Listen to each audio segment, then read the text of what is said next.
Aphrodisiac has been defined to be a food, drink, or some substance that stimulates sexual desire. Like, subscribe, and hit that bell so that you'll get alerts if you like my material. You won't be let down. So let's talk about this secret or strange aphrodisiac.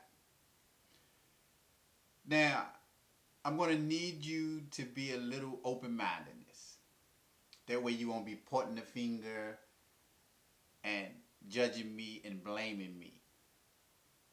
But I want to get into the psychological issues of this thing called aphrodisiac. And I want to take your mind somewhere else. So, you're a guy, for example. Not to say that women don't or won't experience it, because they may already do, some of them, and others may think, hey, that's not a bad way to look at it. And that's what I'm looking for. Just open-mindedness. So you're out and you're about, and let's say it's 80 degrees outside in the summertime. And you know, this when the ladies, you know, they went from tight wear to skin wear, you know. So you got the Daisy Dukes on, you got the short halter tops, you know, and you got all this skin and all this flesh. That as a man who is naturally visually stimulated is just surrounding him to the point where wherever he go and however he's moving, it's there. But for the sake of the scenario, this same guy, he also has a woman or a wife, maybe a family at home. Do he act like an ostrich and stick his head in the ground to the point where he don't see? Does he look the other way when she's that way, and when she come this way he look that way? Well, what he don't do, or at least shouldn't do, is flirt, whether it be saying something or just giving that look. But I can tell you what he can do. And again, you have to be open-mindedness, because it's not something that is politically correct. But if you find yourself as a man stimulated by something outside of your house, which is a natural reaction to anything that look good, you see a cake, a strawberry shortcake, and you really like sweets, or whatever sweet of your choice, your mouth might start salivating. But you know you need to lose weight, and you know you shouldn't have that cake. So some of these are just natural reactions of the way that our brain, which is connected to men's eyes, where we are mostly stimulated at least initially, it's just a reaction. So there's no fault in that. The fault is in what you do with it. So when you get stimulated, one of the alternatives is to say to yourself, yeah, wait till I get home. And all that stimulation and all that sexual desire that may have built up, it is taken to the right place. So technically, the women that you have seen that may be scantily clad in your environment that you have been in or passing through has become an aphrodisiac. They've created sexual desire.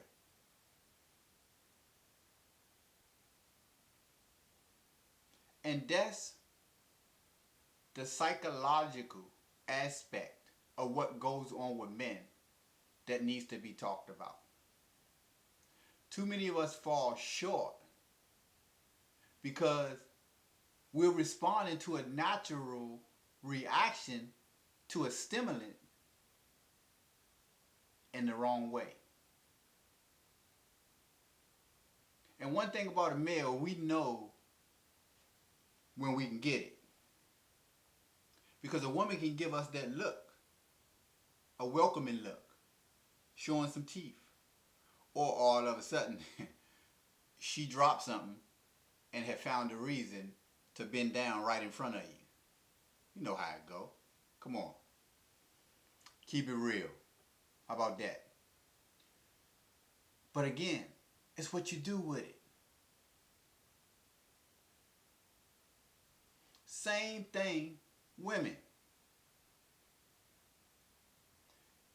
I believe there's a difference in what stimulates a woman than a man when it comes to the core part of what a send a woman really over there, meaning have her initiate the connection, make the contact. And I believe that has more to do with security and the way she feels, that woman's intuition, that emotion. But at the end of the day, and when it's all said, she too has to first see, meaning using her eyes. She has to see that this guy is handsome, or he's nice looking, or however, women may want to word it. And for women, that may be the all in all. That's it. But he may come across as a guy who can actually bring some security to the place. Her intuition tells her that this guy is a guy who she can have some kind of relation with. So it may not be like the man, whether he don't care what type of woman you are, just the way that you look could be grounds to lay down. Whereas the woman may, and not to say a woman is not exception to that, nor am I saying that a man is exception to that's all he want. I'm creating this scenario for the sake of making a point. So to be clear, a man is very visually stimulated. But if he's a wise guy, he'll know that that's not all it is to it. But in general, for the sake of the guy who is facing temptation out there, if you could take that and focus that same desire or temptation and take it home and put it in the right place, then I believe that our relationships would be more successful. And again, not to say that all women want security in terms of emotional, financial, protection, or whatever. But again, for the sake of making a point, she could see a man, her and her girlfriend is out, who they think is attractive,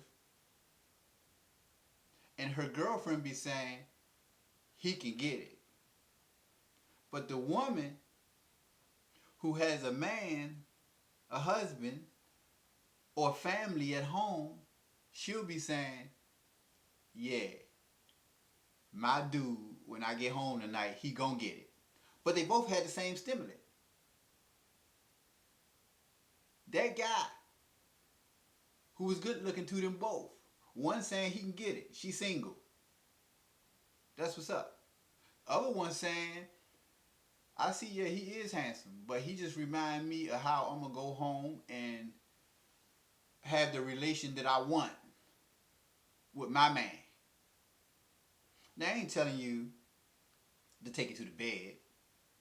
I ain't saying in the interaction of sexual intercourse, you want to be thinking about that woman or not, or thinking about that man or not.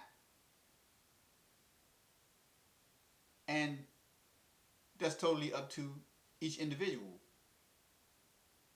I think it would be better to just think about, it would be best to just think about your partner in terms of relations. But it surely will be better if you're with your partner, whether someone else comes across your mind or not, than to be actually with that person in the physical. So we talking about a strange aphrodisiac. We talking about understanding how you operate from a cerebral, human, instinctual point of view. But not allowing those same natural, normal, nothing wrong with instincts that may never go away. You may train them up and lower the stimulus over time. Hey, you may even make it go away. But you can certainly start by allowing yourself to feel, but taking what you feel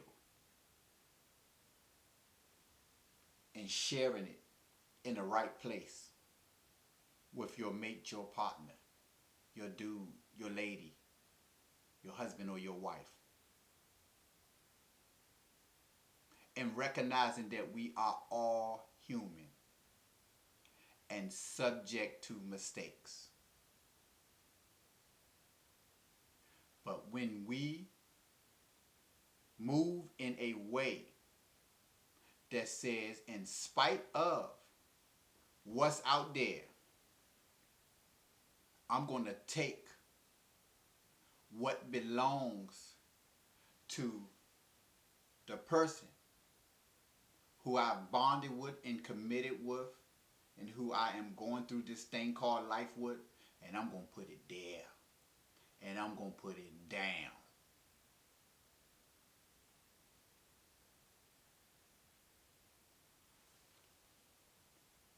I understand that this may be a new way of thinking.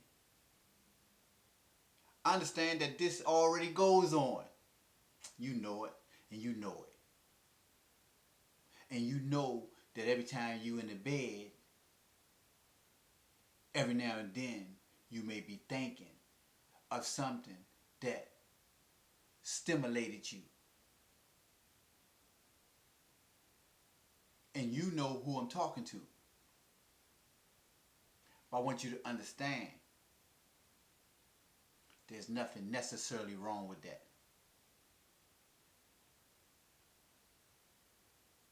Because that's where you can start working on yourself even more.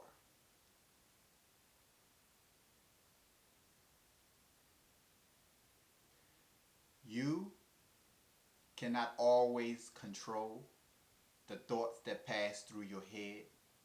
You cannot always control the images that surface about.